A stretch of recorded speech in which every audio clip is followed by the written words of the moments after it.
Moving on, వచ్చే ఎన్నికల్లో తాను ఎమ్మెల్యేగా పోటీ చెయ్యబోనని మరోసారి స్పష్టం చేశారు టీపీసీసీ వర్కింగ్ ప్రెసిడెంట్ జగ్గారెడ్డి.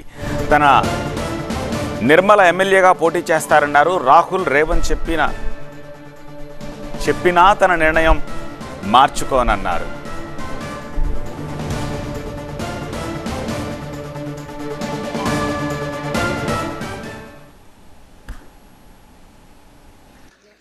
ఎమ్మెల్యేగా ఇక ఏం డౌట్ లేదు. ఇక మళ్ళీ చెప్తున్నా, నెక్స్ట్ ఎమ్మెల్యే అభ్యర్థి సంగారెడ్డి నియోజకవర్గం నుంచి నిర్మలనే ఉంటది.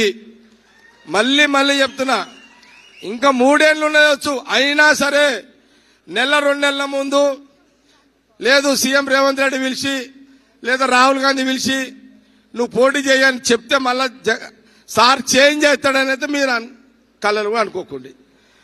రాహుల్ గాంధీ గారు కానీ సీఎం రేవంత్ రెడ్డి గారు కానీ లేదా మన మహేష్ గౌడ్ పిసిసి ప్రెసిడెంట్ కానీ లేదు జగన్ నువ్వే ఉండని చెప్పినా నేను నెక్స్ట్ ఎలక్షన్ లో సంగారెడ్డి నుంచి పోటీ చెయ్యను, ఇక్కడ నుంచి నిర్మలనే ఉంటది. ఇక దాంట్లో నో డౌట్. కాబట్టి ఇక టీజీఐసి చైర్మన్ గా ఇంకెన్నేళ్ళు ఉంది నీకు? ఇంకా 3 నెలలో 4 నెలలో ఉంటుంది. విన్నారా? లేకపోయినా మన గవర్నమెంట్ ఉంటుంది కదా. కాబట్టి నిర్మల మీకు ఫుల్ టైం ఇస్తున్నది, ఇంకా ఇస్తుంది.